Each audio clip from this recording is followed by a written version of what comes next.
Estamos con Mauricio Lectora, escritor, estudió algo de periodismo, literatura y filología. Ustedes, como propuesta programática, ¿qué entienden por cultura? Nosotros entendemos que la cultura es el conjunto de los objetos materiales e inmateriales que produce o que asimila una comunidad determinada. Está ligada para nosotros a la memoria y es en este sentido un lugar, un espacio, ¿verdad?, donde se fragua, se construye esa cosa tan escurridiza que se llama la identidad de una nación o de un pueblo o de una comunidad. Esa es nuestra noción de cultura, ¿no? Ahora, nosotros entendemos en este sentido que la cultura es un derecho de las personas, es un derecho del pueblo, ¿no? El pueblo tiene derecho a participar en la cultura tanto haciéndola, realizándola, produciéndola, como recibiéndola, ¿ya? Y el rol del Estado es garantizar este derecho, el derecho del pueblo a producir cultura y a consumir, por decirlo así, entre comillas, cultura. ¿Sí?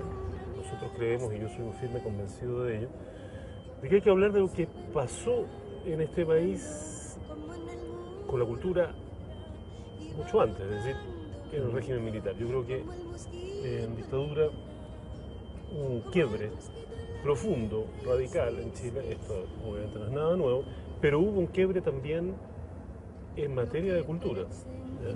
Lo que hizo, de alguna forma, eso que se llama, que algunos llaman la obra, ¿verdad?, del régimen militar, ¿no?, y que nosotros llamamos la dictadura, sencillamente, lo que hizo fue privatizar el Estado, ¿verdad?, en condiciones, por supuesto, de escasísima transparencia y de muy escasa también igualdad de oportunidades, y sobre todo anular el campo cultural, ¿ya?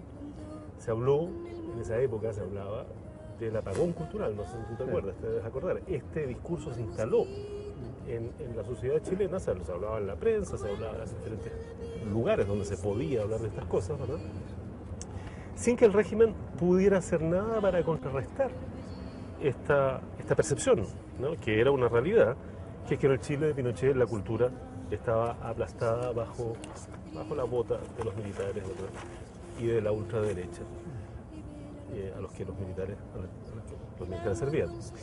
Bien, enseguida, a pesar de la recuperación de la democracia, la cultura nunca volvió a ser, ¿verdad?, nunca volvió a tener la importancia que tuvo alguna vez en Chile, ni mucho menos ha alcanzado el rol central que debería tener, pensamos nosotros, en una democracia moderna y en un país desarrollado como el que pretendemos ser, ¿verdad?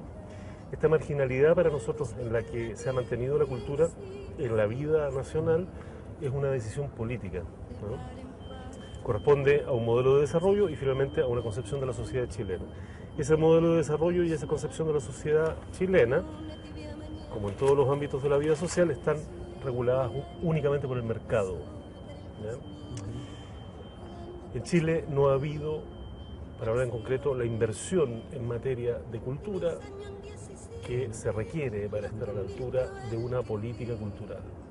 Ejemplo sencillo, somos un país que gasta más de 5.000 millones de dólares al año en defensa y solo 150 o 160, la cosa anda por ahí, en cultura, ¿ya?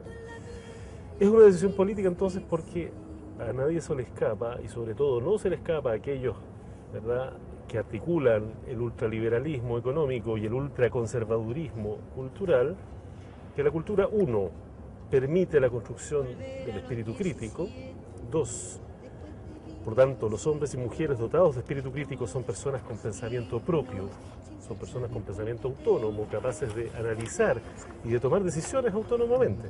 Por lo tanto, son ciudadanos, dejan de ser meros consumidores, ¿verdad?, y meros vendedores de su fuerza de trabajo, pasan a ser ciudadanos. La cultura crea, fomenta y es uno de los pilares para nosotros de la ciudadanía. Cuando el Estado abandona el papel de garante del acceso a la cultura, ¿verdad?, ¿qué ocurre? Que queda en manos del mercado y por lo tanto queda el acceso a la cultura es posible a aquellos que se la puedan pagar. Es un bien de consumo más, como la educación, que es la otra cara de la misma medalla. Cultura y educación son, en el fondo, la misma cosa, si tú quieres, el mismo ámbito. ¿Ya? Entonces, una cultura abandonada a las fluctuaciones y al vaivén del mercado es una cultura a la que van a tener acceso, que van a poder producir y de la que van a poder disfrutar las personas que tienen la educación adecuada y que tienen los medios además para pagarse esa cultura, para acceder a ella. ¿Y qué prioridades tienen a partir de ese diagnóstico? Bueno, nosotros pensamos que hasta ahora no hay una verdadera política cultural en Chile, ¿ya? Nuestra prioridad fundamental es dotar a Chile de una política cultural, es decir, de una política pública, permanente, que proyecte y siente las bases del desarrollo cultural o de la dimensión cultural del país a 5, 10, 30, 50 años plazo. ¿No? Porque eso es una política pública, eso es una política cultural. Si tú vas a ver países como Francia, o países como España, o países como México, tienen una política cultural permanente, es una política de Estado. ¿Entiendes? Entonces, hacia allá nos queremos encaminar, ¿ya? Una política cultural no consiste únicamente en brindar infraestructura, que es lo que ha hecho, lo que hizo la Concertación, que está muy bien, sí, por supuesto, pero es el comienzo, ¿ya?, de algo. Ni en distribuir recursos entre los artistas, que también está muy bien, pero no se agote allí, porque una política cultural está destinada en último término a la gente, a los ciudadanos, al pueblo, llamémoslo como queramos, Claro. ¿ya? Pero no está destinada a los artistas. Claro que hay que fomentar el arte y hay que fomentar la difusión y hay que fomentar la creación, por supuesto, pero el fin último de una política cultural es la gente, los ciudadanos, el pueblo, en fin, y su cometido es justamente contribuir a la creación de ciudadanía junto con la educación. Y va brotando, brotando, como el mosquito en la piedra, como el mosquito en la piedra, y ahí sí, sí, sí. De par en par la ventana se abrió.